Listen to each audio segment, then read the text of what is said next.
Добрый вечер. В эфире телеканал АТР. И с вами я, Айдар Муждабаев. И сегодня у меня интересный гость, необычный гость, которого даже я не ожидал тут увидеть. Но дело в том, что события, которые происходят в Крыму с политическими репрессиями, которые все, как мы видим, расширяются и углубляются, они происходят параллельно с репрессиями в Беларуси после неудачной попытки смены власти больше года назад уже, да. И, ну, как бы в отличие от других многих людей, крымские татары и украинцы интересуются страданиями тех, кто, может быть, не интересовался их судьбой. Вот, и это совершенно не важно, потому что мы все-таки в первую очередь люди, и, в принципе, мы воюем с одной империей.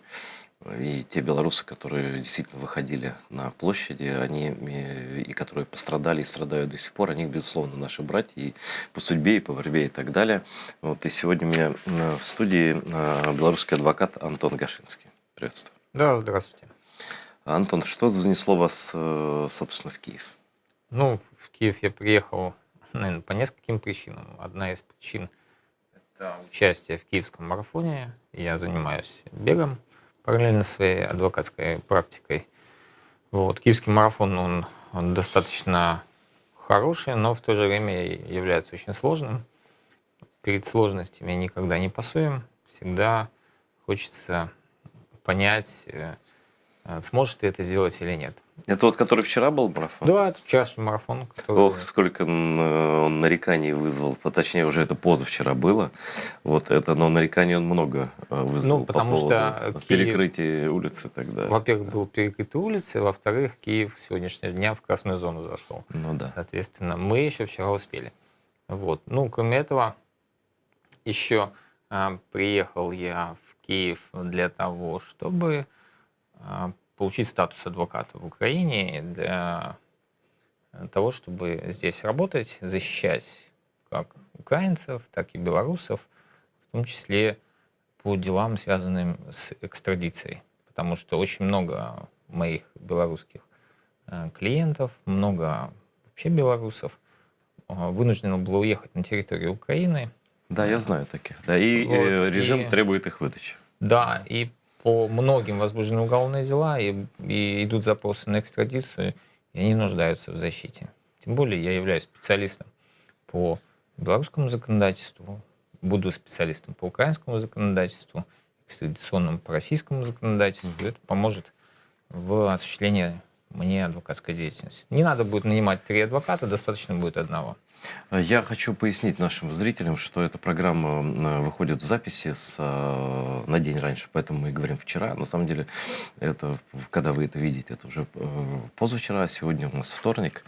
И я хотел бы спросить, во-первых, про состояние дел. Вот это, конечно, история с Протасевичем, она нас тоже затронула, мягко говоря, да, мы смотрели за этим всем. Вы адвокат не Протасевича самого, но адвокат его девушки, российской гражданки, да, которую задержали вместе с ним. Да. Я являюсь адвокатом семьи Сапега. Семьи Сапега. Угу. Да, я их консультирую, и после получения статуса адвоката в Российской Федерации я планирую дальше продолжать работать с ней и с ее семьей.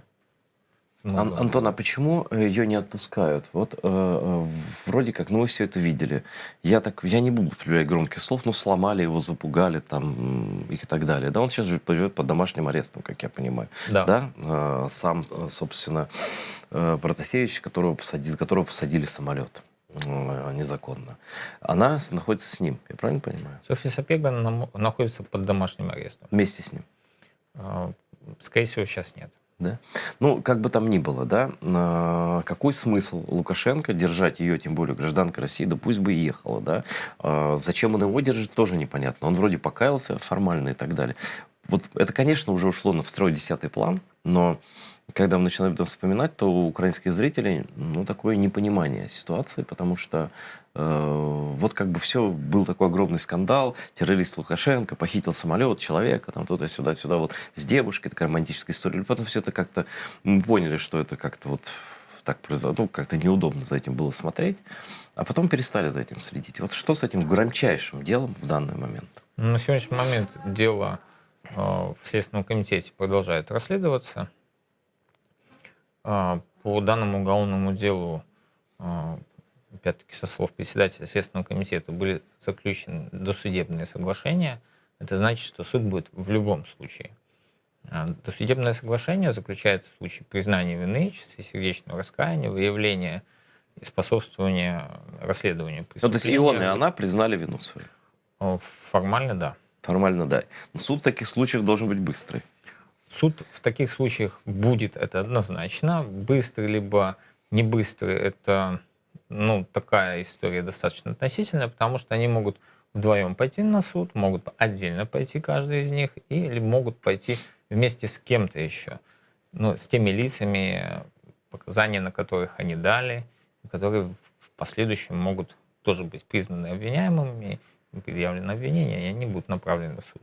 То есть это такая история, которую, по большому счету, мы сейчас не знаем, спрогнозировать ее достаточно сложно, пока дело тянется. По идее, еще месяца 2-3 назад можно было направлять в суд, но пока дело в суде не появилось. Из ваших слов следует, что госпожа Сапега и господин Протасевич не просто признали свою вину, но пошли на деятельное сотрудничество с белорусским следствием. Об этом также заявил и председатель Следственного комитета. Действительно, на сегодняшний момент это так. А что это, как это со стороны адвоката выглядит? Вы советовали это так вести себя, не вы? Или что? Нет, однозначно моего совета такого не было. Просто, представьте, да, девушка попала в ситуацию, когда будь как из-за нее или из-за ее парня посадили аж целый самолет, не побоялись международного скандала. И понятно, что ей движет в первую очередь страх. Страх за себя, за свою безопасность, за свое будущее. Она понимает, что в Беларуси существует смертная казнь в том числе. Обвинение может предъявлено быть абсолютно разное, в том числе и, скажем так, покушение на убийство, допустим. Там предусмотрена смертная казнь. Может быть предъявлено обвинение в акте терроризма. Там тоже предусмотрена какие обвинения? казнь. Сейчас чуть в сторонку отойдем, вернемся. Какие обвинения им предъявляют?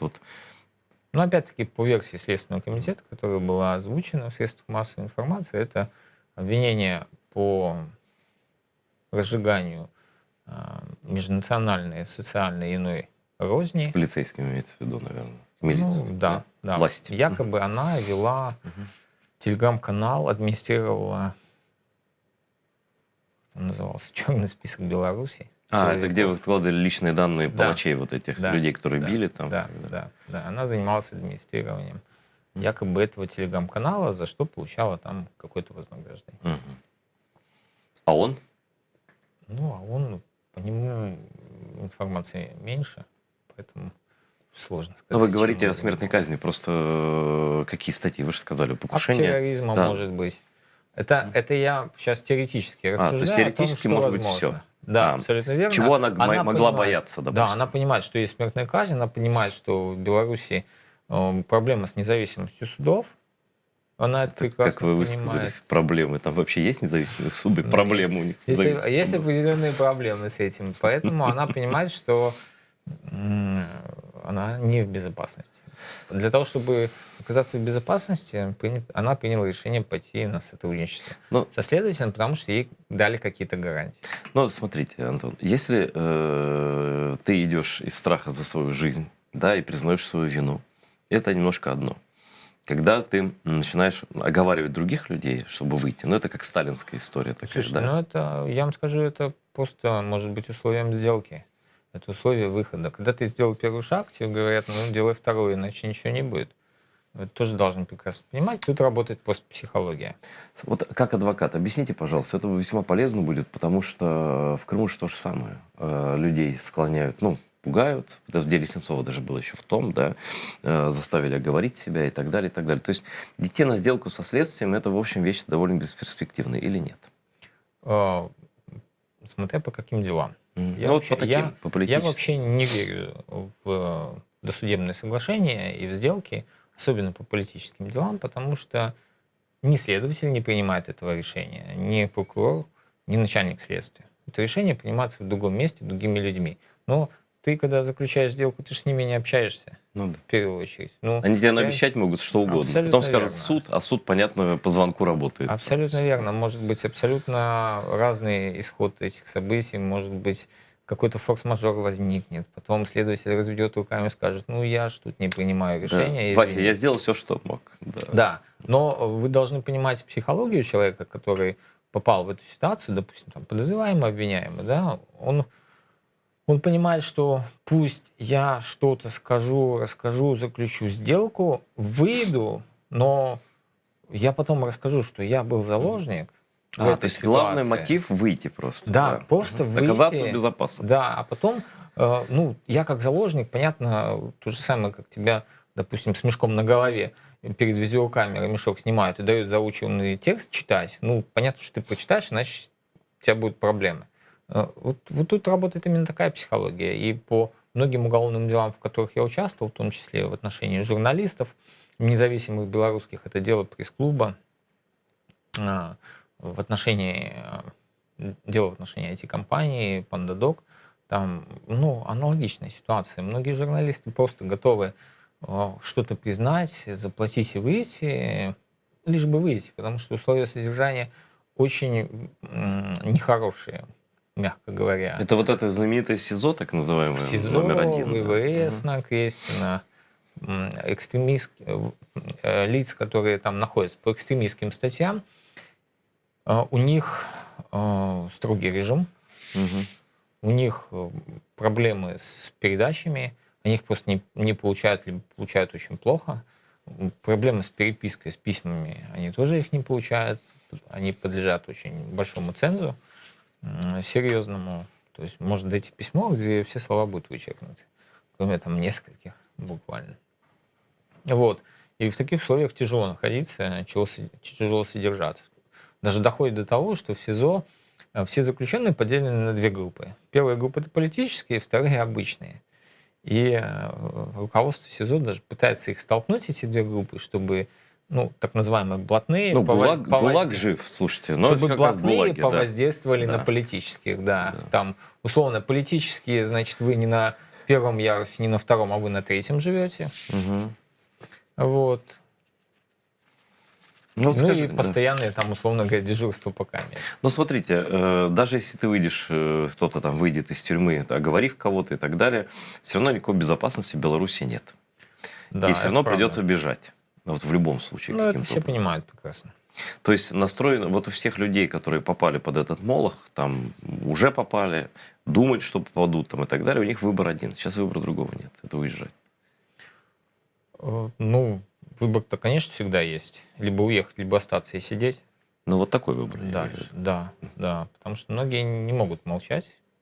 Они не могут говорить на белое-черное. Мгм. Ну, просто у них психологически они не могут сделать. Они это не воспринимают. То есть они привыкли, черное — это черное, красное — это красное, белое — это белое. Они не могут как-то говорить по-другому, иначе. А приспосабливаться тоже не получается. У нас очень много людей, которые честные, очень много порядочных. И вот я со многими клиентами общаюсь и говорю, слушайте, ну, вас вызвали на допрос, вы идете, просто откажитесь от дачи показаний и все. Они говорят, а как мы откажемся? Ну, мы же ничего не совершали. Мы хотим рассказать правду. Я им Кому? объясняю, Следователю? Я объясняю, что ваша правда следователем будет истолкована таким образом, что вы окажетесь причастны к совершению преступления экстремистской направленности. Но любое ваше слово можно расценивать как разжигание межнациональной либо Скажите, социальной разни. Антон, а антиэкстремистское законодательство, которое применяется в том числе и в оккупированном Крыму, и в России, и в Беларуси, оно идентичное? Ну практически? да, оно очень Да? похоже. Мгм. Ну, А оно зачем вы одна тогда, школа. я просто хочу спросить, вас лишили статуса адвоката в Беларуси? Да. Это, скорее всего, по приказу Лукашенко, просто звонок там и все. В адвокатскую палату как это делается все. У нас все намного прозаичнее. У нас адвокатура, в отличие от адвокатуры в Российской Федерации и в Украине, она полностью подчиняется Министерству юстиции, и там Министерство юстиции принимает решение. В Украине не так, в Российской Федерации тоже не так. У нас независимости в Беларуси не осталось, тем более где-то около 6 месяцев назад было принято изменение в законодательство об адвокатуре Беларуси, и у нас ликвидированы были все адвокатские образования, кроме государственных. Ну то Это есть юридические оставились только вот эти консультации. адвокаты по назначению. Юридические Вперед, да? консультации остались только. Консультации. Ну, то есть фактически судебная система ликвидирована, потому что она предусматривает, ну, как бы соревновательность, хотя бы формальную. Ну, формально на бумаге принцип состязательности процесса-то остается.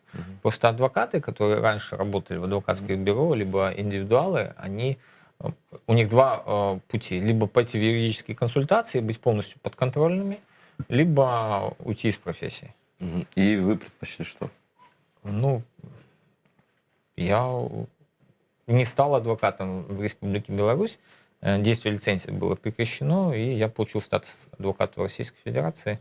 И, соответственно, дальше далеко идущие планы по работе в странах. Но при этом в Республике Беларусь я сохраняю свое присутствие. У нас есть юридическая компания, которая оказывает юридические услуги, и мы там подбираем адвокатов для людей, которые к нам обращаются. Ну, Антон, это выглядит немножко странно, когда для нас странно, когда из Беларуси человек едет в Москву, в общем, ничуть не лучше, прямо скажем, режим, да. Поверьте мне, на сегодняшний момент он намного лучше, потому что мне есть с чем сравнивать. Ну, крымским татарам так не кажется. Ну, Крым вообще это отдельная история, которая такая достаточно сложная, да, потому что...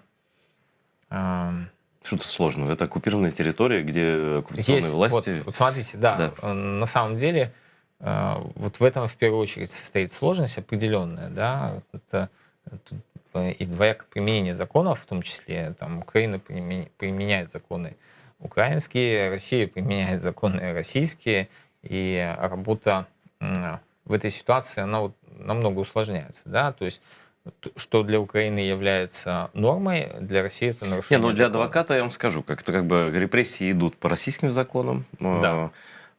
Как Россия добивается показаний, мы знаем из вот этих часов пыточных, да, психологические, физические пытки, да. Адвокаты, которых я лично знаю, да, то есть наши крымские татары и мы его считаем своим человеком, Николай Полозов. Да. Вот, он работает там на оккупированной территории, ну, как бы он называет вещи своими именами и занимается политической адвокатурой.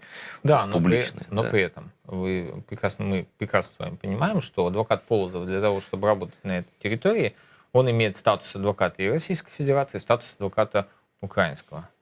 Это позволяет ему... Российского точно, украинский, да, он получил статус. Есть. Просто в Украине по закону работать можно только в паре с украинским адвокатом. Да, он это успешно и осуществляет, и Но делает. в основном основная его работа все равно находится там, в оккупированной территории. Да. Важный вопрос. Он там как адвокат российский или адвокат украинский? Российский. Но опять-таки это двоякость, да? Ну, это понятно. Когда Украина говорит, это наша территория, но она действительно так, но при этом действуют законы не Украины, а действуют законы России. И адвокат, защищая там татар на территории Крыма... Нет, адвокатам это разрешено. Это официально украинская власть закрывает глаза на то, что он туда летает, минуя границу Украины. Естественно, это не то, что закрывает глаза, это разрешено для адвокатов, которые защищают граждан Украины. Все.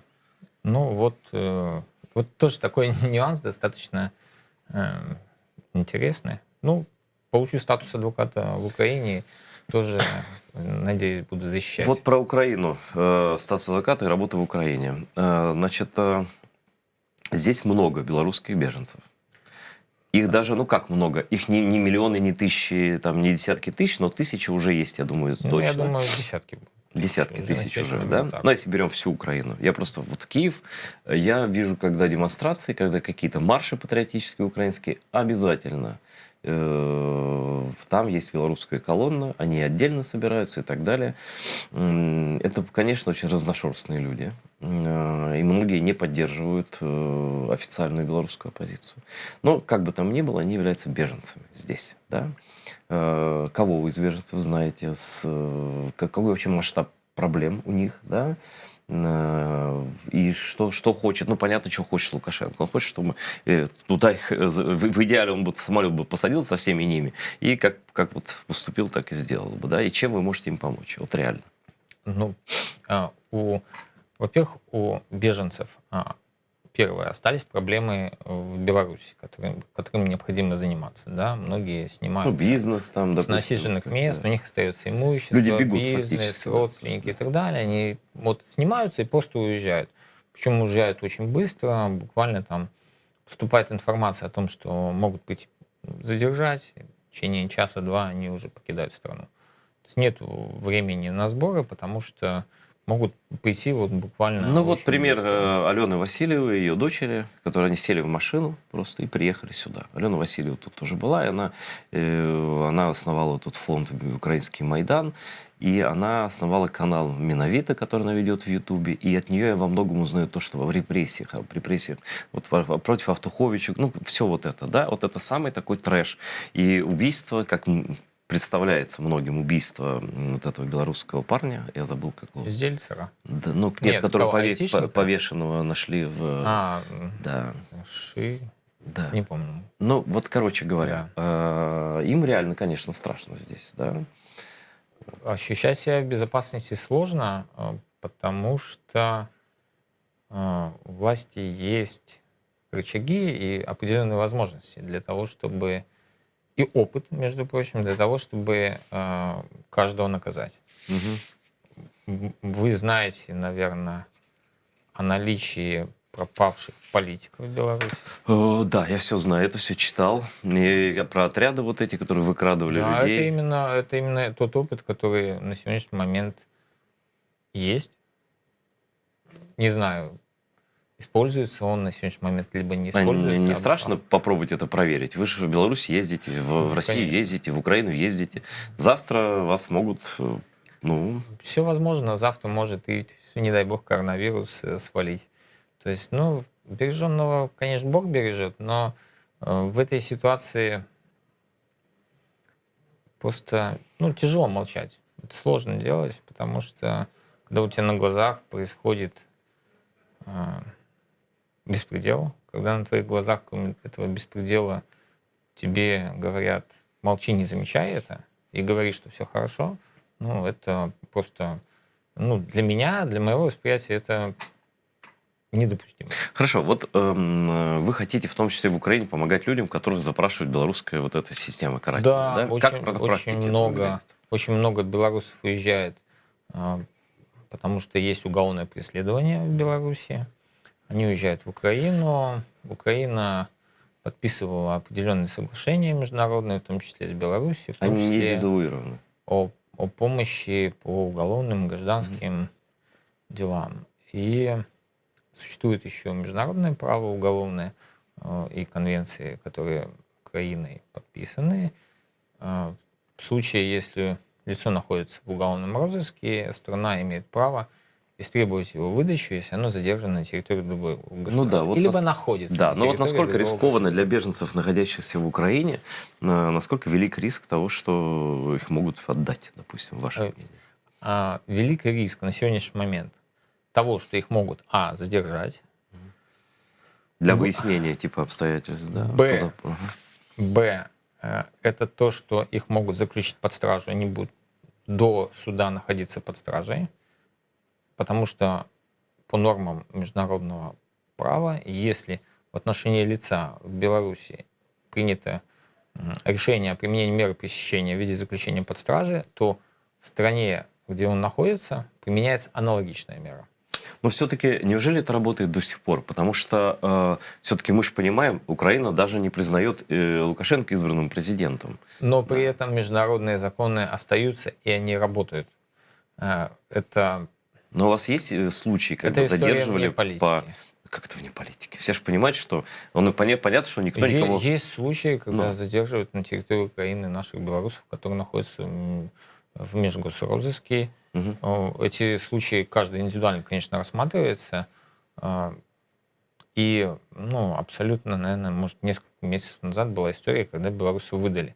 украинские власти выдали в Беларуси для привлечения к уголовной ответственности. Это политических выборов? Нет? Вот статья там не была экстремистская, но дело ж может быть возможно по любой статье. Вот в этом и сила этих режимов гибридных, которые могут преследовать по любой статье. Абсолютно верно. Ну, они же понимают, что у них нет ответственности за то, что возбуждено дело по одной статье, а в последующем они там квалифицируют по другой совсем.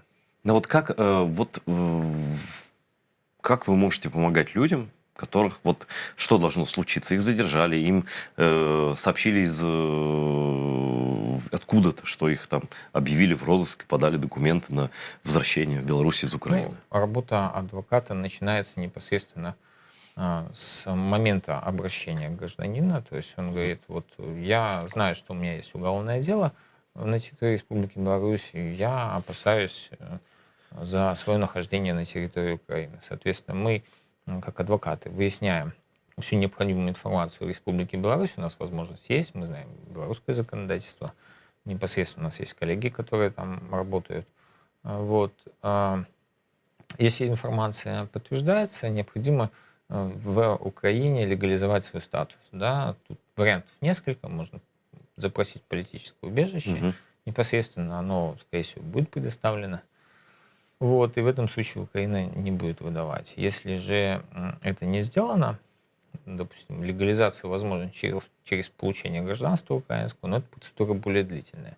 В Украине, в отличие от Беларуси, более-менее демократическая власть, и есть понятие сменяемости власти.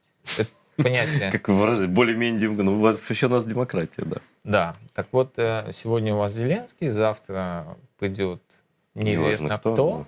И ситуация может измениться, и риторика совсем, политика будет другая.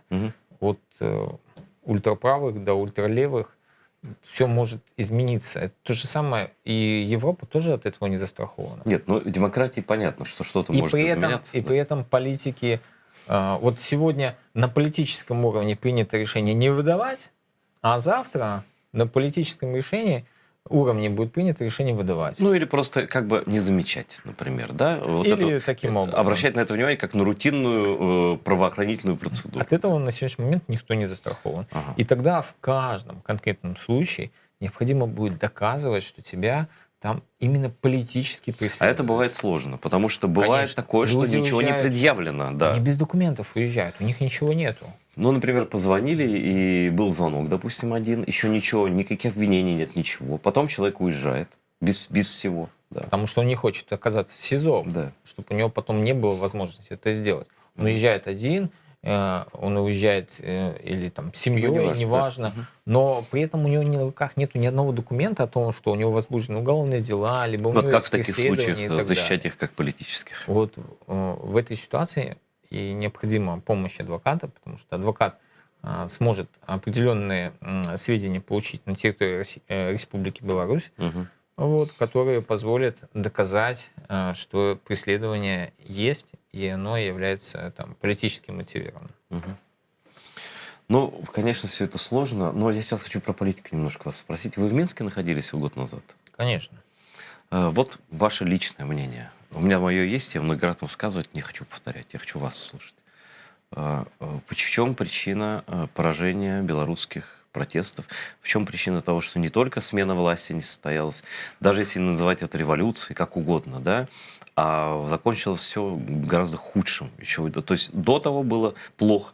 После протестов, которые потерпели поражение, стало еще намного хуже. Ну, все это видят, да? В чем главная концептуальная причина поражения революции, которые тут многие верили, например? Да и в мире многие поддерживали, и в Украине верили. Ну, одно дело поддерживать, верить, а другое дело понимать, что что-то может поменяться. Да, ну, не зря Немцов в свое время давал интервью по этому поводу и сравнивал Лукашенко с таким европейским Каддафи. И он тогда в интервью сразу сказал, что цветная революция в Беларуси невозможна, по сути. Я не слышал цитату. Давно еще, да? Это было интервью, когда Немцов еще был живой. Вот. Это хорошее такое видеоинтервью. Надо посмотреть. Было. И он оказался абсолютно прав.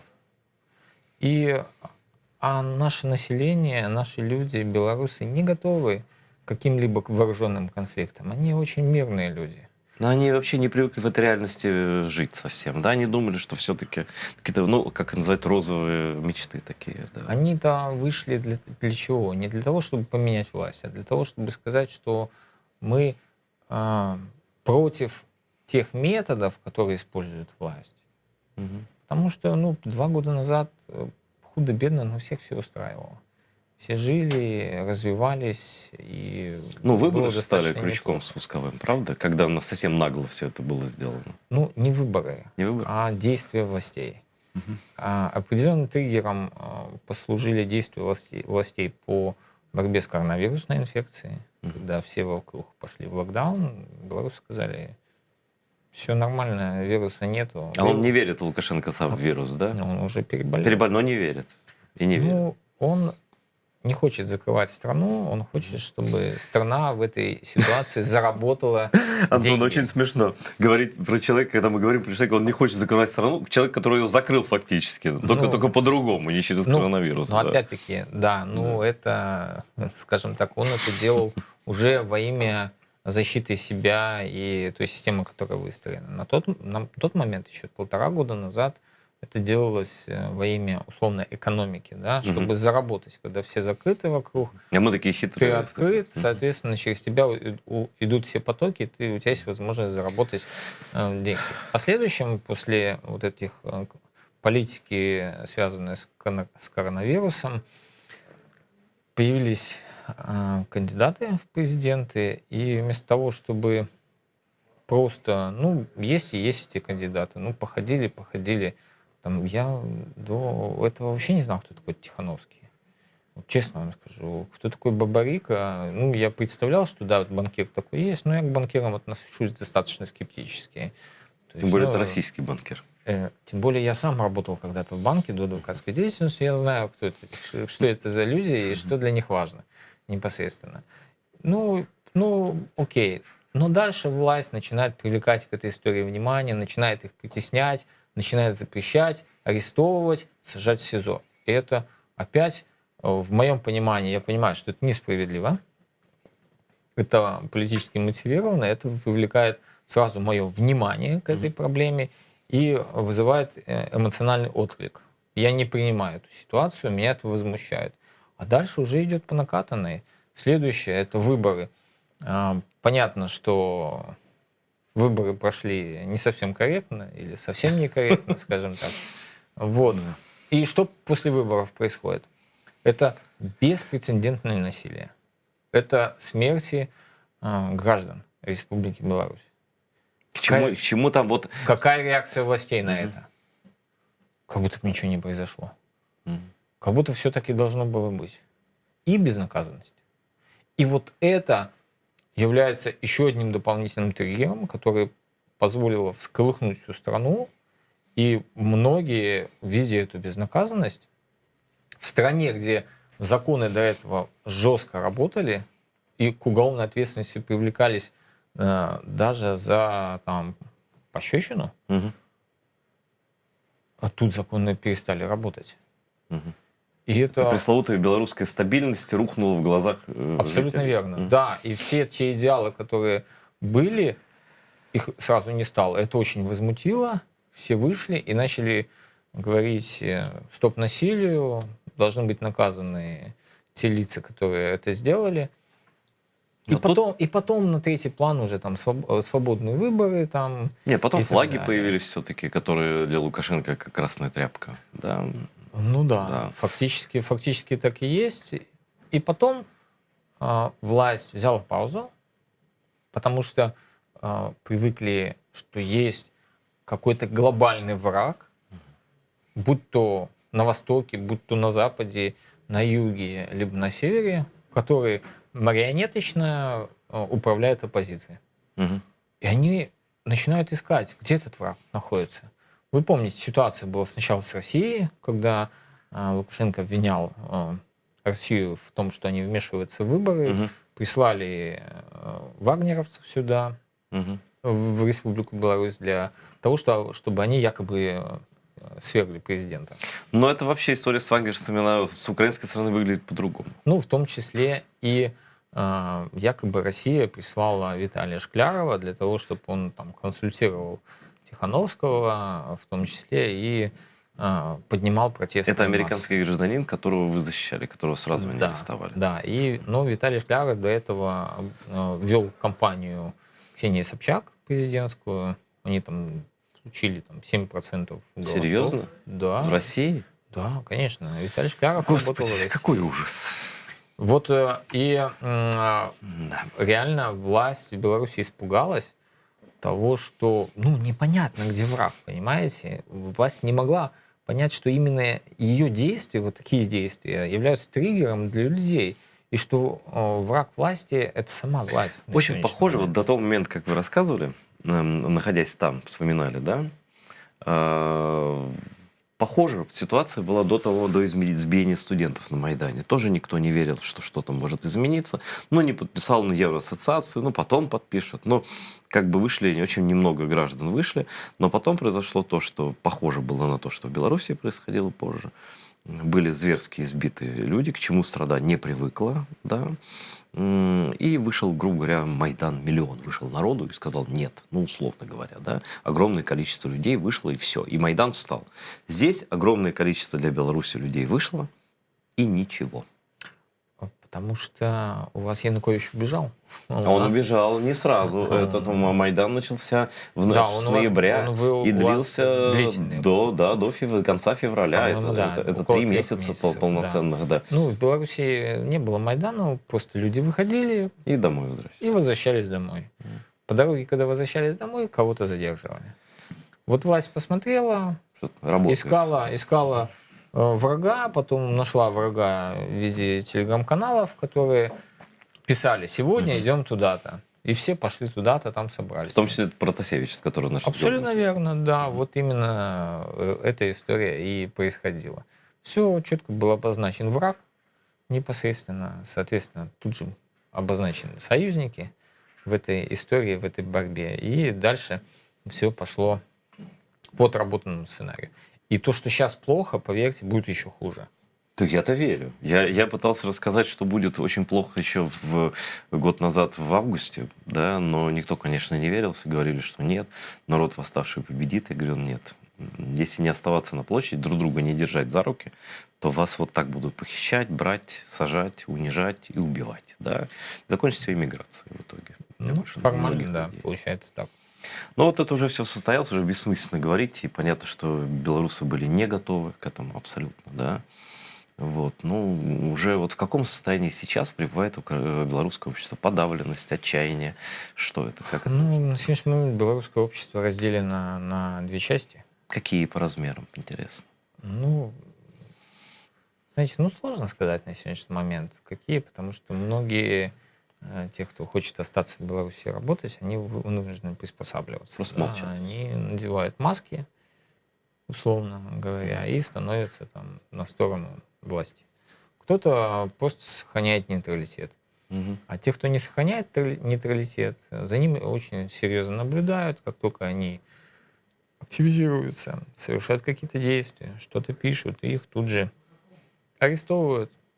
Если эти действия, скажем так, не являются существенными, то просто сутки отбывают. 15 суток на первый раз хватит ИВС, на крестин и так далее. Если же их действия являются существенными и приводят к каким-то публичным последствиям, допустим, то тогда уголовная статья и привлечение к уголовной ответственности.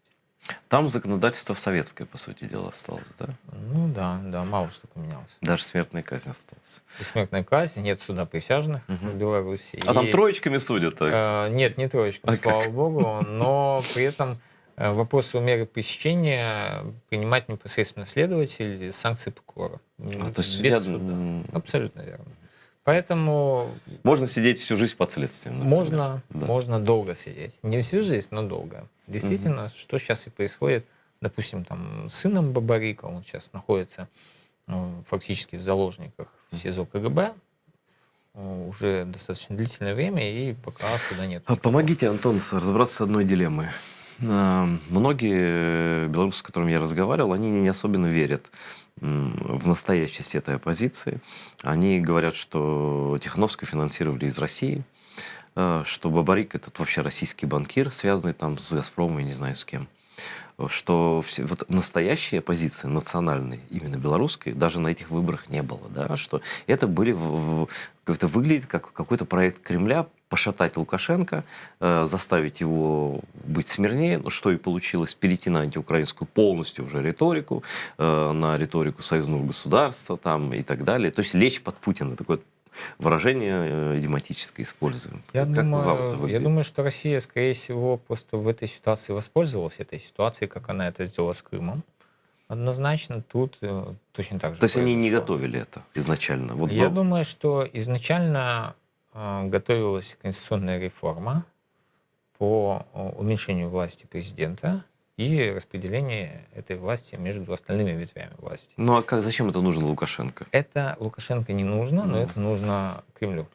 Ага. Это необходимо для Кремля, для того, чтобы проще было контролировать. Имея, допустим, контроль над коллективным органом управления, проще его контролировать. Там нету определенного человека, лица, который на себе зациклил всю полноту власти. Грубо говоря, можно там скупать депутатские группы какие-то. Абсолютно там, верно, да. Можно не просто их скупать. Вот проект по Бабарико, возможно, опять-таки предположение, но он мог быть таким. То есть Бабарико, как пророссийский кандидат, идет на выборы президента. Понятно, что... Именно как пророссийский, он открыто как пророссийский шел, да? Нет, он, скажем так, не шел как открытый, потому что он бы не набрал количество голосов достаточных.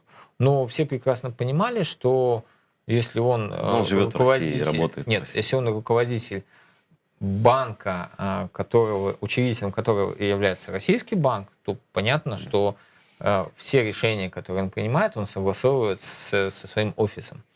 А что Тихановская? Вот про нее тоже я достаточно слышал, что она действительно... во-первых, она просто была супругой человека, которого посадили в тюрьму, да? Ее мужа. Муж сидит до сих пор, правильно понимаю? Да? Да.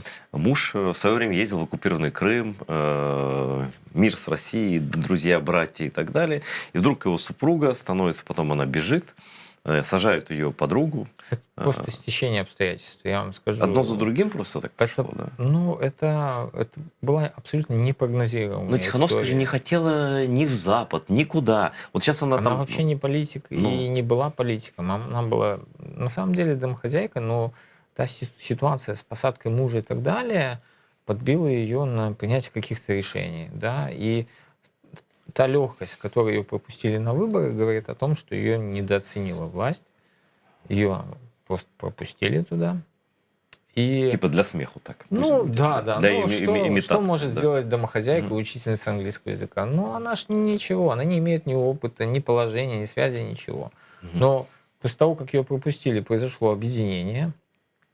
Представители штаба Бабарика, это Колесникова, штаба Цыпкала, это жена супруга трех Цыпкала. дам, как говорится. Да, Зашли с 3 дам. И в результате эти 3 женщины стали реальной силой, за которыми пошли, потому что в них поверили. Не то, что, может быть, в них поверили, а они были врагами в глазах людей, они были против Лукашенко. Так ведь? Но если ты идешь на выборы президента, в любом случае, значит, ты против. И что сейчас Тихановская стала политиком? Она выучила, чей Крым уже, я так смотрю, раньше не знала. Выучила, стала ли она политиком? Насколько она влиятельна для внутри Беларуси, например? Я бы больше, наверное, назвал бы ее хорошим министром иностранных дел. Так у нее есть Франок Вечерок, министр иностранных дел? Есть, но вот у нее очень хорошо получается налаживать иностранные связи с государствами. Это хорошо, но при этом она не контролирует ситуацию внутри страны. В оппозиции не контролирует ситуацию, условно говоря. Не контролируются те люди, которые остались в стране, непосредственно внутри Беларуси, да, и она не может дать им какие-то указания, они не будут их вообще-то, да, вообще это интересно выглядит, потому что ее действительно признали все правительства. как по закону президента Беларуси, начиная с Литвы соседней и заканчивая там, Польшей, там, всеми остальными странами. При этом понятие оппозиции, как вот, оно исчезло в Беларуси сейчас. Абсолютно верно. Потому что все сидят либо в тюрьме, либо уехали. Нету активности. А возможно ли борьба в оппозиционного. эмиграции? Эмиграция опять разная. Кто-то в Польше, кто-то в Украине. В Украине разные тоже люди, да.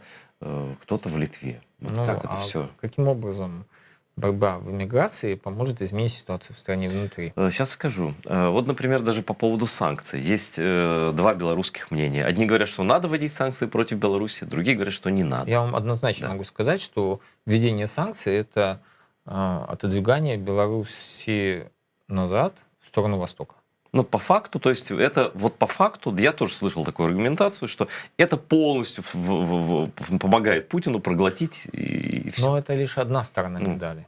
Есть же всегда у медали две стороны, да? И Ещё ребро вторую есть. сторону всегда... Все знают вторую сторону, потому что санкции, Да. чем хуже власти, тем якобы быстрее она падет. Это тоже мнение, которое бытует. Но вот На мне кажется, сегодняшний против лукашенковских вводить персональные санкции вообще смысла нет. Они и так там дома все под санкциями. И, в общем, им наплевать, потому что режим очень закрытый. Да. Даже против российских это не особенно работает, но уж против белорусских. Ну, на сегодняшний чиновник. момент, скажем так, власть адаптирована. Да. Это вполне построенный ГУЛАГ, так как бы, диктатура такая, что... Ну и что там, прокурору запретили въезд. Да он и так вот Ну, он так и никогда не туда и ездил. не ехал. Абсолютно Ездил, верно. да. У меня нету там ни счетов, ни недвижимости. Ну, а вот какая ничего. ваша версия? И что делать? Вот, по идее, нужно призывать к санкциям. Но даже призывая к санкциям, белорусы раскалываются, даже за границей. Говорят, это вообще уничтожит нашу, нашу даже условную независимость похоронит. Да? И вот в ближайшее время у нас остается не так уж много времени в эфире. Я хочу, потому что вы прогноз дали политический. Как вы это понимаете? Лукашенко все более резкую антиукраинскую риторику применяет. Он собрался ехать в Крым, о чем Песков заявил, да? То есть это все, это полный разрыв с Украиной, всяких даже формальных реверансов уже нет. Все. Ну, опять-таки, вы должны понимать, что это разрыв отношений между Украиной и Александром Лукашенко. Фактически, да? Но в феврале месяце пройдет конституционная реформа. Допустим, в течение года или полутора Александр Лукашенко не будет президентом. Кто это вам сказал? Будет избран, Будет. будет избран другой президент. Это придет человек, который себя не запятнал в историях 2020 года. Это абсолютно свежий, но он будет подконтрольный. Кремлю или кому? А там уже Ну, а кому еще? Не Зимбабве же. можно предполагать разные истории, да? И этот человек, когда приходит, он первый указ, который подписывает, это помилование всех осужденных по экстремистским статьям.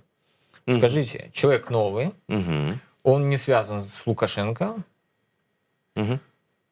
и он фактически то, что говорит Запад, отпустите, и мы снимем санкции, он это делает. Скажите, какая реакция будет Запада? Ну, это какой-то узбекский вариант такой, да.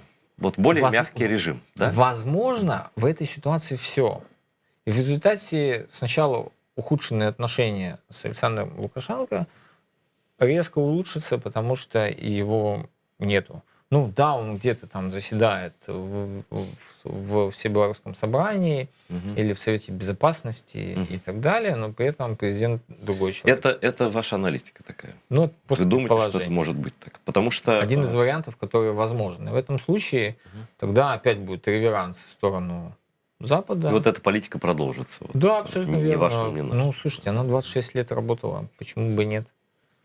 Ну, не знаю. Вот в Ливии тоже работала. И даже больше гораздо. Еще раз объясняю. Белорусы, когда выходили на митинги и собрания, они снимали обувь и становились Это на я знаю. скамейке. И на светофорах стояли. Абсолютно верно. Ну, разве... Назовите мне хоть одну историю в смене власти хоть одного государства, где бы это сработало. Я такого не знаю. Я тоже не знаю, никто не знает. И вот что дальше? Это предположение опять, да? А если Лукашенко... Ну, хорошо, даже не будем говорить, останется он, не останется, в конце концов, внутреннее дело Беларуси, там, ради бога, да? Мы по-другому на это смотрим с украинской точки зрения. Что будет с белорусской государственностью в том или ином случае? Станет ли Беларусь, уже становится, военной базой? Мы видим Беларусь современную как еще половина фронта. Плюс к тому, что есть граница с Россией, плюс еще удлиняется фронт вдвое или во сколько там, в 1,5 раза, я не знаю, не смотрел точно карту. Да? Какова реальность? Не будет потерять Беларусь независимость де-факто хотя бы? Если не Ну, де мы, юре. мы же живем с вами в абсолютно современном мире, когда тебе не надо, чтобы формально территория входила в состав какого-то государства, достаточно просто осуществлять экономический и политический контроль. Мгм. И в этой ситуации то, что Беларусь будет под этим контролем, это очевидно. Беларусь современная — это угроза для Украины? Я думаю, что нет, однозначно. Как Потому нет, если что Лукашенко говорит про военные базы? он говорит про военные базы, но это больше такая подача психологическая. С этих военных баз никто не пойдет в сторону Украины, либо Вы Запада. имеете в виду белорусскую армию? И белорусскую армию, я думаю, что российская тоже вряд ли. Даже история с иммигрантами, она достаточно показательна. Вот. То, что Евросоюз активно защищается от этой волны нашествия, скажем так. Но при этом белорусы, скажем так, раньше они активно защищали эту границу, сейчас они пропускают этих иммигрантов. Так и подвозят туда. Ну, скажем так, и раньше подвозили, но не силовики, подвозили лица, которые Но нас больше способствовали волнует совершению. граница с Украиной. Вот по границе с Украиной, понимаете,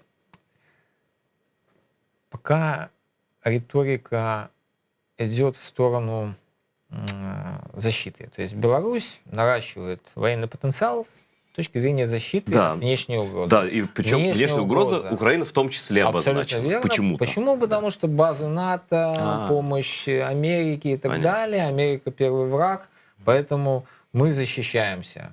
Сами мы слабые, сил не хватит, давайте размещать базы. Вот такая идет риторика. Это не наступательные базы, это именно с точки зрения обороны, и белорусы это принимают и воспринимают нормально.